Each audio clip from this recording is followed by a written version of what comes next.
everyone. Welcome back to It's All in Your Head podcast, episode 2, Breaking Generations of Poverty and Dysfunction. As always, I have Tarra Ray with me, and I'm Mishele Walker. So today we're talking about breaking out of that generations of poverty and dysfunction. How do you define poverty? Poverty? Poverty. Oh, that's a good question. That's too difficult of a question. Can I have some keynotes? I don't know. Difficult to make a living and get by. Having $1 less than what you need. No chance for upward mobility. Quality of life that's extremely hard to bear. Total lack of shelter and food. When you can't afford, what's the basic needs? How do you feel about that topic that we're talking about today, Tarra? I feel good about discussing it because I think that both of us have a lot of our personal story that we can add to it, as well as what we've dealt with professionally. Absolutely. I want to hear your story. Tell me about that. So I grew up in, the second largest town in Michigan, but as far as the Black community was concerned, it was very small. You could really find us back in those days in maybe, I want to say, a 5-mile radius. And it was called the southeast side of town. And that's where you could find us. And you would find everybody primarily living where they lived for their whole entire life. Or you could go back to that house if you were looking for someone and one of their family members more than likely lived there. So we didn't do a lot of branching out. That was just not what we did. And we lived in a place where we didn't know we were in quote unquote poverty because everybody was living the same way, if that makes sense. But if you get out and think about the larger world, that's exactly what it was. We were living in poverty. What about How did it affect you personally? I would say, as far as affecting me personally, I didn't know I was affected until I went to college and started to see the larger world. That's when I knew, how I was living was probably not the best way of living. And there's some other things that come along with not only poverty, because we did not, when I tell you, my grandmother was a little bit on the bougie side, she just was. So we did not know by any stretch of the imagination that we were living in poverty. I knew we didn't have a whole lot of money, but we had a lot of things. But then that's part of that. You get money and you buy things. And there's not a lot of talk about what to do with your money. There was no financial talk. There was no talk about credit in my house, none of that. I knew nothing of those things until I went to college and was able to get credit cards and all of that. So it's multiple layers when you think about all of the things that go along with that. And we were inner city kids, I always had a job from this time. When I was old enough to work, I always had a job. I remember my first job as a teenager. I was 16 years old and I worked at Sbarro Pizza. I smelled like garlic for 2 years.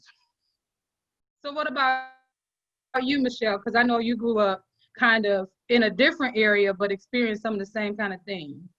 I grew up in like a farm country in Idaho, and I think I watched my parents who'd grown up in poverty not want to be poor, and so they worked really hard, and we lived very frugally, but my parents worked their way up from poverty into being multimillionaires. It didn't really happen until I had left home, but I kind of experienced the, little by little watching it happen.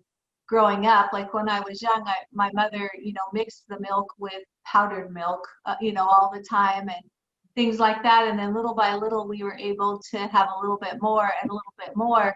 But I think it was just education that my parents felt like education was the way to go. And so it was pushed on us, but nobody in our family had been educated. In fact, most of them had not finished high school. My mother finished high school. My father did not. Nobody else in the family did. I finished high school, my siblings did.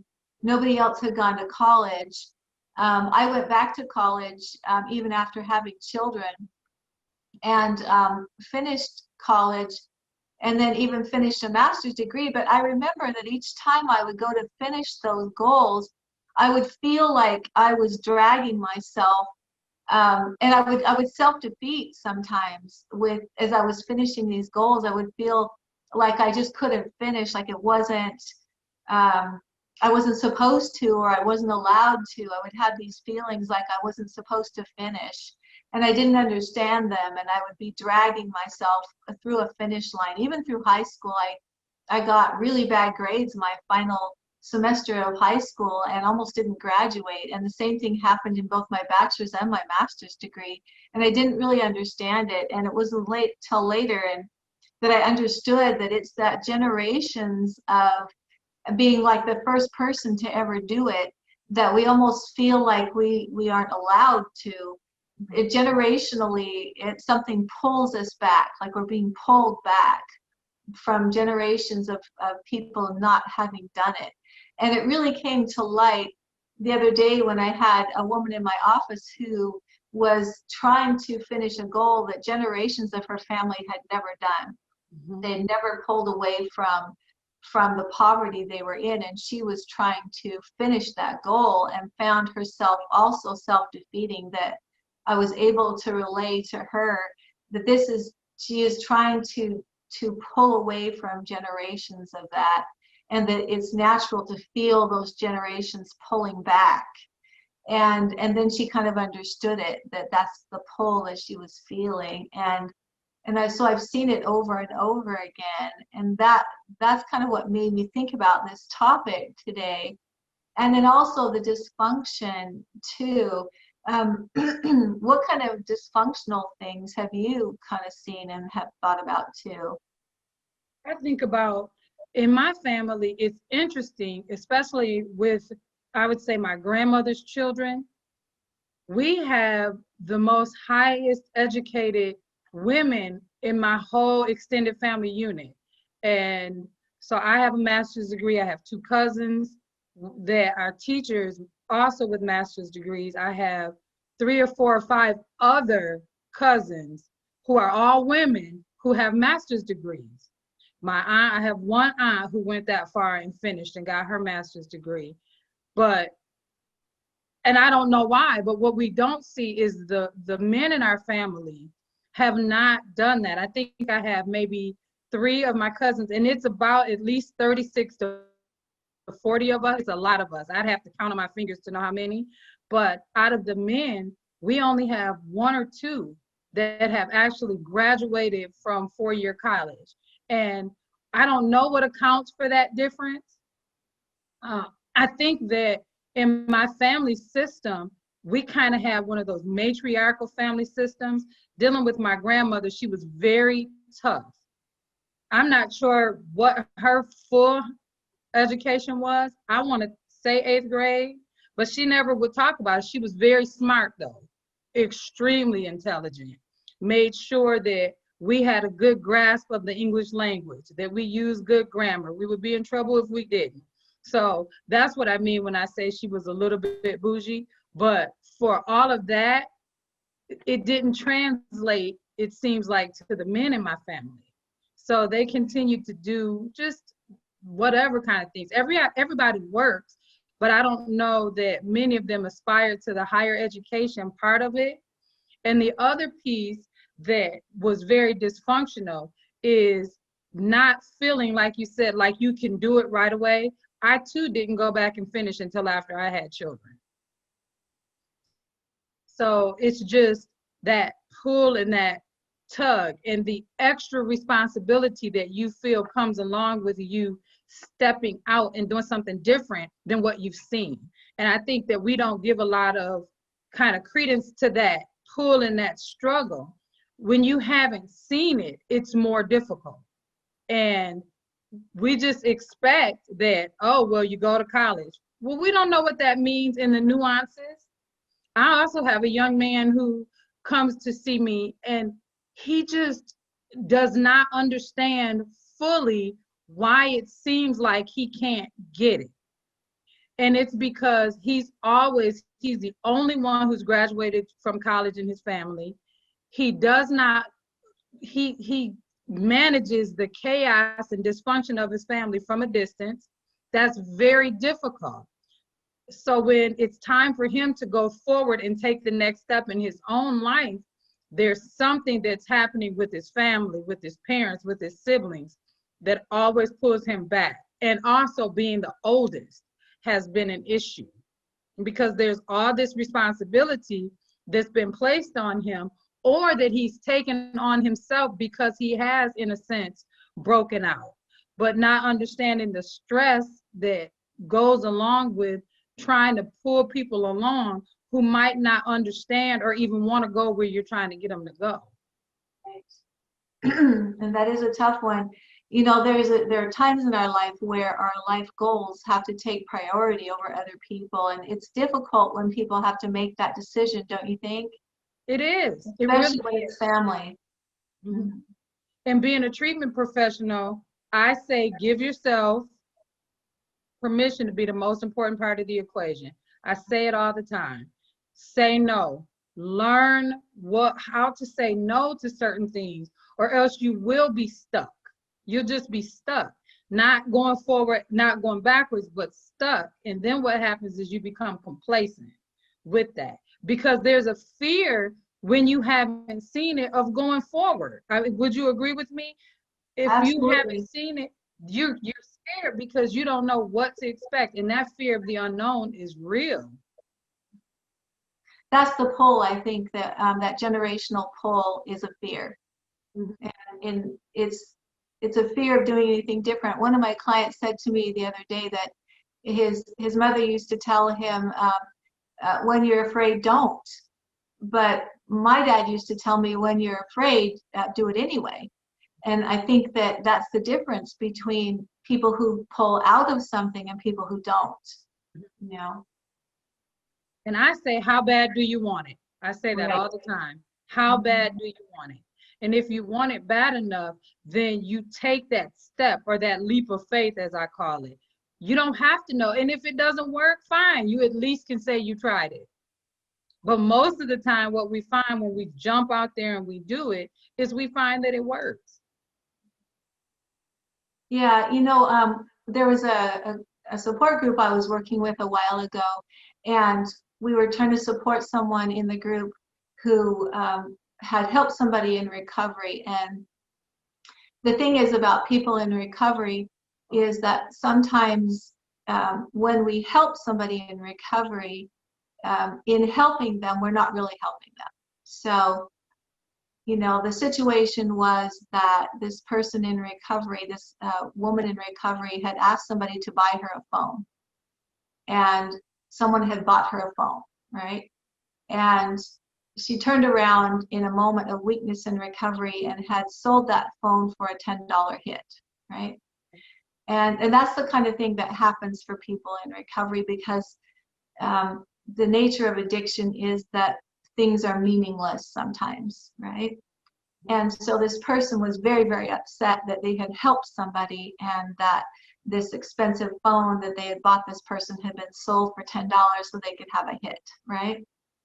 And those are the things that kind of happen. And my dad used to tell me that if somebody doesn't earn something in their own two legs, so to speak, it's meaningless to them. And that really is kind of true. And that kind of goes along with what you were talking about, learning how to manage money and different things like that. That as we learn how to manage money and to earn the money that we have and different things like that, and how to manage it, all of that stuff goes along with how to break away and break out of poverty. Is that as we earn money and learn how to manage it, and it has meaning for us, all of that comes into play as we break away out of poverty. Does that kind of make sense? Am I making sense as I talk about that? And I think what I'm hearing you say is that there's something to the earning piece, but I also think that there's knowledge that also can be earned, and it's respected more when someone goes through some of those circumstances on their own, if that makes sense. Like that I'm learning this new thing. You can tell me, but I won't really get it until I experience it on my own. And the same thing, money is just a huge thing. And I wish I knew the why like we talk about money in our household now, but we've broken out of the cycle. Right. I wonder why in most African American families that just was not taught back in my age. Yeah. Not with what I was experiencing or the people around me. I can't speak for the whole African American community as a whole, of course, but from my experience, other things were discussed more so than handling your finances and what to do with that. We knew about cosigners, but I didn't know that meant that you had bad credit or no credit. Do you see what I mean? Like it was those kinds of things. Why do you need this? How do you get to the point where you don't need it? How can we have this discussion? And I think, I say it all the time, I thank God for my husband. If he made 10 cents, he would save 9 of it. And he would figure out how to live on the penny. And so that used to anger me because I like to spend. But being with him has taught me the value of not and saving and what that looks like. Being able to get things when you want them. He would lay away. It was like all of these things that we do when you grow up in this culture of poverty. If you lay something away, that means you can't afford it. Don't buy it. Or save the money until you can afford it. That's the kind of thing. Or like payday loans. These are lots of bad habits that people get into that we just don't talk about them because that's what poor people do. And I remember reading an article that it was something like 10 habits that rich people have that poor people don't have, or it was something like that. But that was so eye-opening. But I was so excited that most of the stuff that was on that list that they said that poor people did, I didn't do. So I said, oh, good, I have a leg up because I just don't have time to do a lot of those things. I mean, there was things on there like watch reality TV. Really? Yes, that was on there. And I was like, Poor wow. people do watch reality TV or don't? Poor people do. Rich people don't. Is what it was saying. And I'm like, I don't know if it's valid or not. I just know that we broke out of the cycle even until I started to take notice of what we discuss with our children. So when all of my children have businesses, they're gainfully employed or something. And so whenever they're around, that is our talk. We talk entrepreneurial things all the time. And that's because that's what they've seen. My husband's a serial entrepreneur, as am I. And that's all they've seen is us working our own businesses, having our what we call our righteous side hustles. I don't have a hobby that I don't turn into a business. And so when my children are around, those are the things we talk about. And that made it like, oh, when I took notice of that, I was like, wait a minute. We've broken out of this cycle. Because we're not talking about how you're getting your bills paid. How are you going to do this? Let me borrow that. This is how, that is never our conversation. It's always about what are you doing? What are you building? What else have you discovered? What are you going to do next? And that was it. And it's just because we made that a lifestyle for us. And because our children saw that, now they've made it a lifestyle for them. So you talk about ideas. That's what it is you talk about ideas. Mm-hmm. And not being afraid to dream, and the difference between a goal and a dream. That's fantastic. You know, one thing that really made a huge difference for me was the Dave Ramsey courses. Dave Ramsey is a money guru, and my daughter actually took me to Dave Ramsey. I wasn't good with money for a long time because part of my mental health issues when they would act up is I would overspend money. And my daughter took me to the Dave Ramsey course and said, Mom, you're going to go to this with me. She didn't even give me a choice. And I went through a Dave Ramsey course with her, and it changed my life so much so that I was able to afford my dream car, which is a Mustang. Actually, I drive a Nissan Leaf now because I'm being environmentally responsible. But back then, it was a Leaf, or it was a Mustang, and I actually drove a Mustang clear until like 2012. But I actually was able to buy one because of going through a Dave Ramsey course. But he talks about being responsible with money, and that very thing you're talking about is if you want something, save up and get it. Don't put it on credit and things like that. But yeah, it's that very thing you're talking about where you don't worry about money because you save it and you buy what you need, or you just go without it, you know, that kind of thing.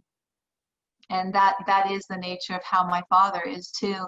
If he can't afford it, he just doesn't buy it, you know, that kind of thing. My father ended up owning a chain of truck stops in the course of his lifetime. He wasn't able to become a millionaire until he was in his mid 40s, but he worked very hard for the course of his life to get there, and then ended up owning 5 truck stops, and then now he's 82 and he's retired, you know, but he worked very hard to get to the place where he was at. And he broke out of like very, very poverty stricken. He was the oldest of 6 children, and his father worked at what they called an animal rendering plant, where they butchered dead animals for the, you know, like the pelt skins and stuff like that, for the different stuff like that. It was a horrible job that he did for a living, but that's where he came from. And my father had to go to work at age 14, and he fed the family from the time he was 14 on. Thank you, everyone, for joining us again for episode 2 of It's All in Your Head, How to Deal with Your Stuff podcast. I'm here again with my good friend, one of the most gifted counselors I know, Mishele Walker. Hey, Mishele, we're back.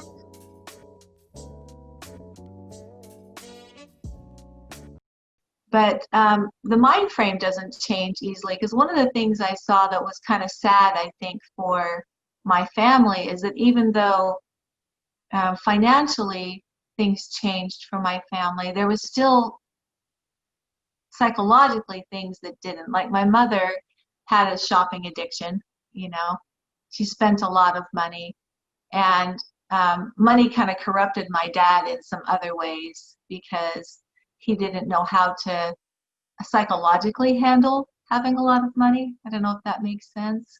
So I think the second generation has done a lot better than the first generation did in that regard. Does that, I don't know, any thoughts about that? Yeah, because that brings me to something when you mention it, us talking about the psychological ties and some of the mental health issues that are related to money and what we do with money. That brings that to mind. Like you said, that when you've had issues with your mental health, you go into overspending. I think that just being anxious a lot, I would do that, because we have to find something that helps to calm us down. And I used to call it retail therapy.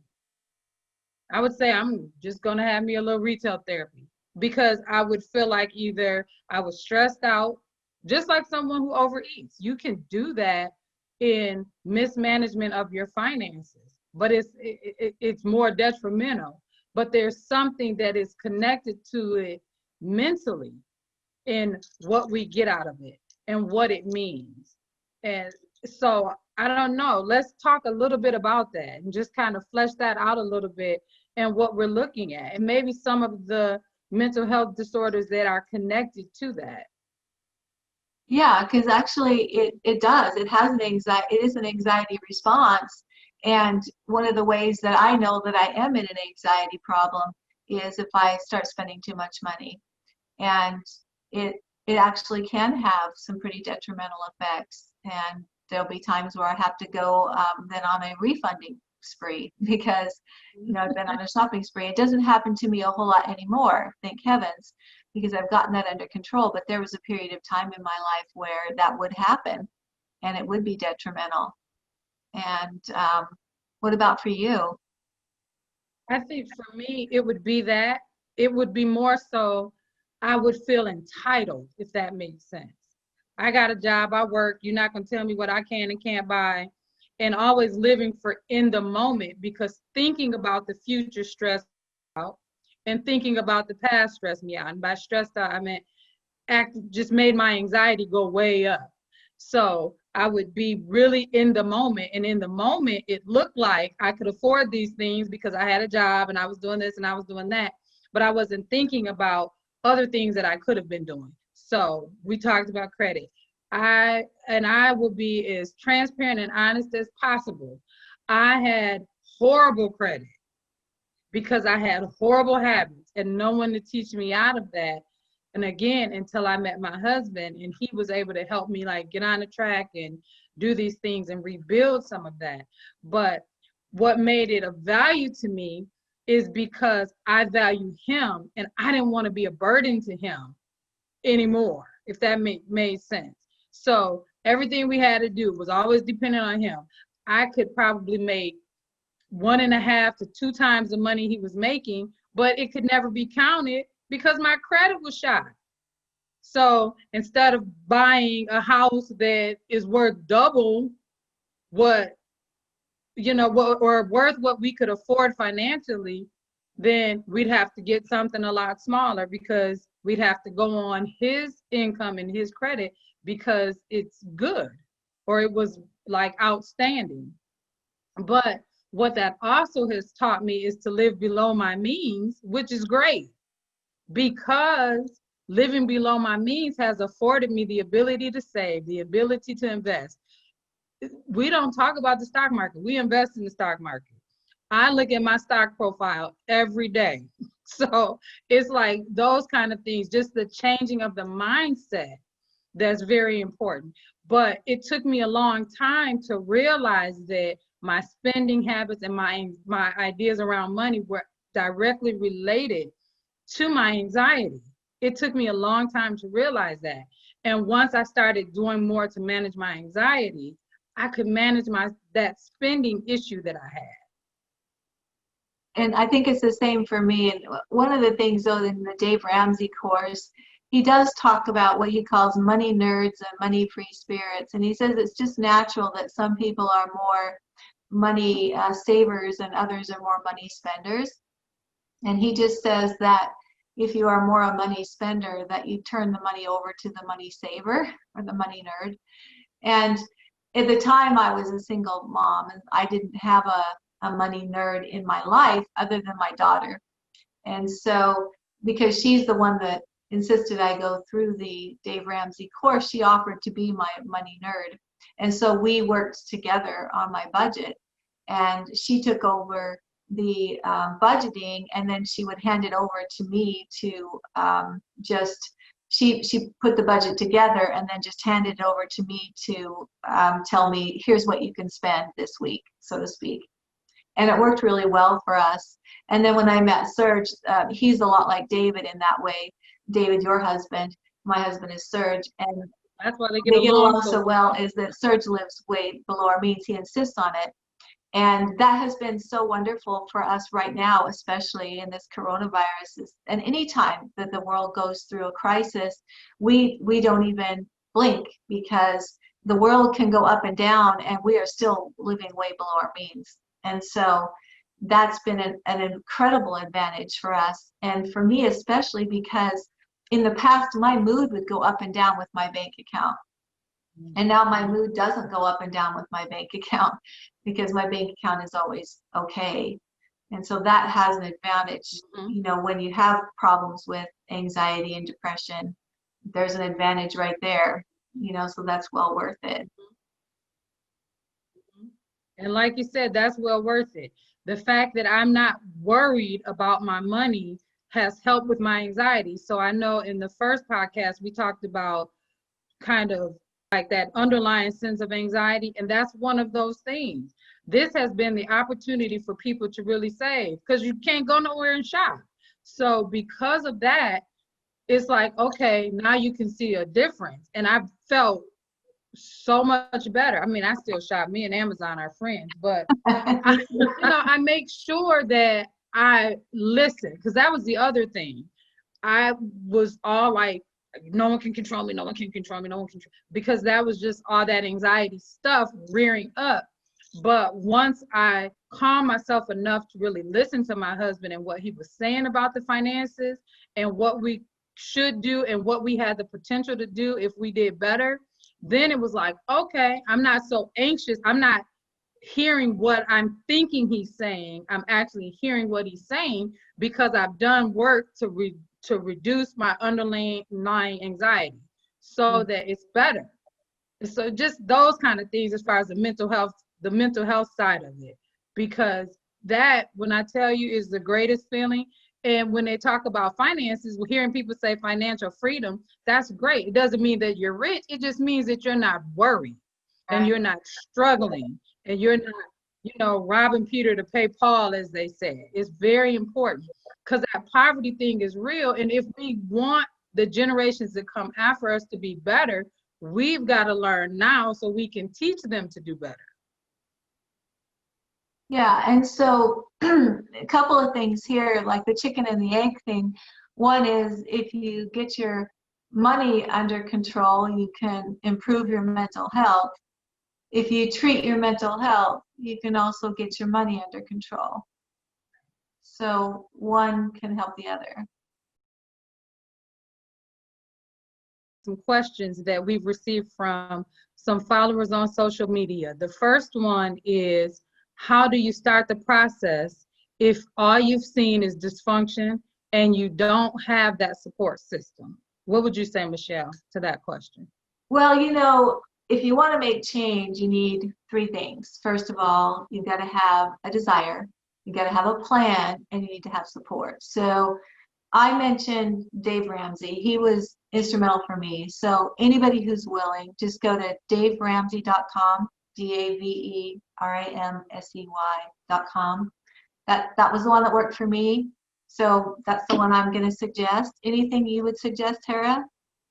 And I know for most people in the African American community, we go to church. Most churches are starting like Financial Peace University and those types of programs. Have the courage to ask. Break out of the fear of someone knowing what's going on. There's a way to be responsible to get the help that you need with your business. You don't have to tell all the ins and outs of what's going on with your finances, but you can ask the right questions to be able to get the support you need and find people that you can trust. All of us have a good friend that we could use to help us be an accountability partner. I know I have a friend who it was ride or die. And we could talk about, you're going to spend this money, you're going to spend this money. Even though that was the dysfunctional side of it, she's still my friend today, and we can talk about the positive side of it. How are you saving this? How are you planning on doing that? So if there's anyone you have that can go on this journey with you that's a friend, they don't actually have to be a family member, and understand just because you didn't see it growing up doesn't mean you can't learn it. And that's something very important to remember. Yeah, I think anything. We do. Oh, I'm sorry, sweetie. Yeah, anything I think I've ever done that was meaningful, I had a mentor of some kind. Don't you think you did too? I do. Even though some of the things that I did were they were pretty dysfunctional, but I always had someone who could be somewhere being the voice of reason. So it's like, okay, if you're gonna do it, but I strongly discourage you from that process because you don't know what it's gonna take to come back from that. So, or someone who I'm gonna confide in that will be that listening ear. And where finances are concerned, it's very sticky and we are very private. And we used to be told what happens in this house stays in this house. And I remember we lived through some really terrible things because that was the rule. So when I got old enough, I told my kids, if I do something up in here that is crazy, you better tell somebody, because it was so important for me to break out of that habit.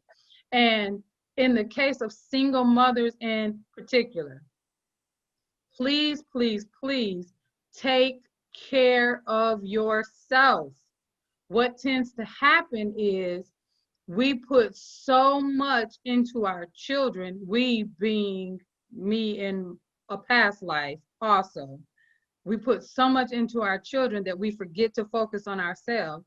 And some of these things, we work extra hard for things that our children won't even remember.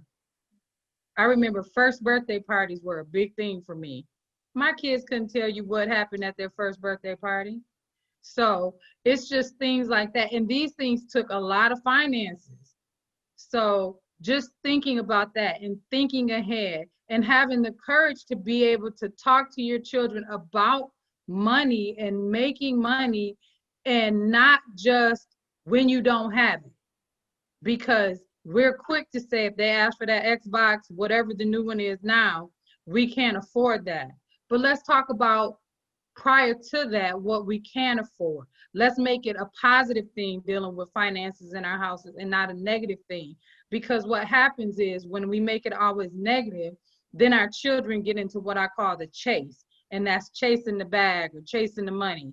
That's not the attitude we want to always have around money, because they're either going to fall into dysfunctional behaviors, or, well, that's dysfunctional too, the overworking or the stealing, just being honest. And so let's talk about finances in a way that is happy. Let's talk about, because it is, when you're taking care of your business financially, you're going to be happier. Your household will be happier. It's not always negative. It's not always connected to stress. Let's talk about how you earn that Xbox, this. You might not get it for Christmas, but maybe by next year, your birthday, when you earn it, you can get it. And it's a positive thing and it's fun. All of that comes into play. So you're saying instead of saying we can't afford that, you start a conversation about how can we get that? Absolutely. How can we get it? It? Another question that we got is dealing with the fear of being the first, like the first to go to college and the first to succeed in many areas. Mishele, would you speak to how that is for you, or what people can do, some steps they can take to kind of overcome that fear? Yeah, because like I know in the course of my lifetime, I didn't go to college right after high school. I was afraid. You know, I stayed back in my little hometown of Idaho Falls and got married instead, and I went to college later, around age 25, and it was really frightening. And then as I went to finish college, like I said, I just felt like I was dragging myself through, and again in my master's degree, dragging myself through the end, feeling like just terrified to finish and not really understanding why. It's because I was the very first one in my entire family to have done that for generations. And it happened to me several times as I tried business ventures too, just afraid to fail. I'm a kind of a perfectionist, and I know that I've had that problem throughout my life a lot, this fear of failing. And I did fail. I failed over and over again. And oftentimes I would be really scared to try again because of that fear of failing. What I did discover along the way is that fear will literally create itself. So if I'm afraid to fail and I don't try, then I've already failed. If I walk into a room and I'm afraid everybody's going to talk about me, then I'm going to stay away from everybody, and they're certainly going to talk about me, right? If I'm, anything that we're afraid of, our behavior will literally create the very thing we're afraid of. So as I came to understand that, as I got older, I got less and less afraid to fail and more courageous to just try something and then learn from it and get back up and just try it again. And failure became just something that was a stepping stone onto the next idea. And if you think about failure in terms of learning to walk, we fell down over and over and over again and just got back up faster and fell down less and less and fell a little less hard until we finally didn't fall anymore. And it's how the course of my life has been. And so if I were to encourage people in anything, I guess it would be to reframe what you think about failure and throw yourself into failing, I guess, and pick yourself back up and just do it over and over and over again and reframe the way that you think about failing. Look at it and say, what did I learn from it? and do it over again. Literally just fail on purpose. Throw yourself into a try, expecting to fail, figure out what to do next, fail again, and do it over again. I think that as that's become the theme song of my life, the successes in the latter part of my life have been bigger and better and more exciting as I've stopped dwelling on the failures. And so if I were to do anything to give any kind of advice, it would be that to reframe a failure as just a try and not give it any kind of weight at all. What would you say about that, Tarra? I would say too, living intentionally, most of the time we kind of just are existing, doing what we believe we should be doing next, but setting your intention on succeeding. And you know that old adage where they would say, shoot for the star or shoot for the moon and you're going to land among the stars. Do something. Don't just sit back and keep waiting and waiting and waiting, because what happens when you do that, the fear has you so gripped that you wait until the perfect opportunity, but then you find yourself waiting, waiting, and waiting. More years have gone by, and then you feel like now you're, beyond your prime, all the things that we hear, and it's just setting your intention to continue to go forward. I call it living intentionally. You don't have to trip through life. You can actually set your intention to do certain things, and you're going to accomplish something, even if it's getting up every day and putting your feet on the floor and standing straight up tall and moving forward. You're going to do something if you set your intention to it. Doesn't mean that it'll always be successful, but like you said, Mishele, at least you tried. That's the best thing that you can do for yourself, is to try to do that thing. I heard someone say that the things that we're most proud of are the things that scared the hell out of us, but we did it anyway. And in fact, if I were to say when I said you and I have so much in common, Tarra, that's probably some of what it is that you and I have learned to overcome our fears and just grab a hold of life and do things. And we kind of encourage each other a lot in that, and in fact celebrate and kind of just love on each other in that, don't we?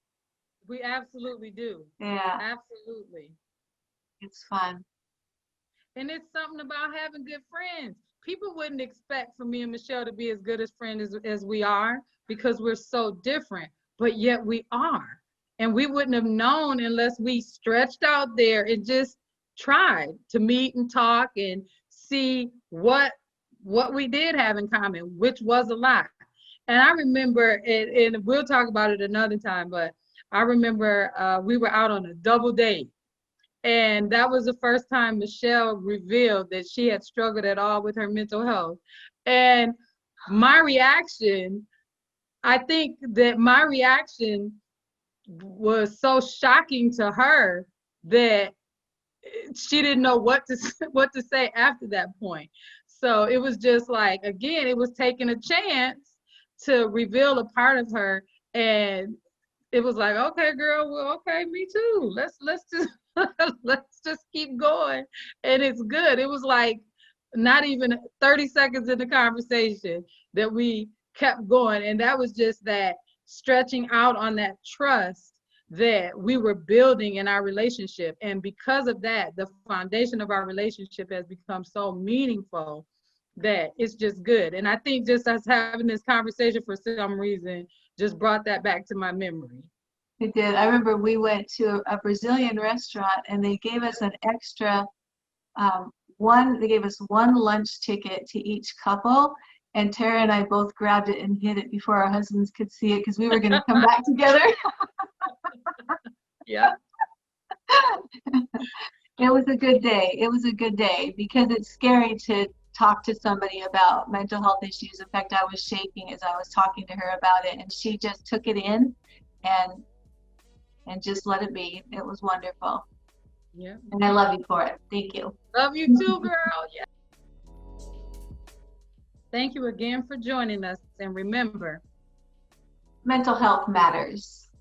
And if you don't deal with your stuff, it's going to deal with you. Bye. Bye-bye.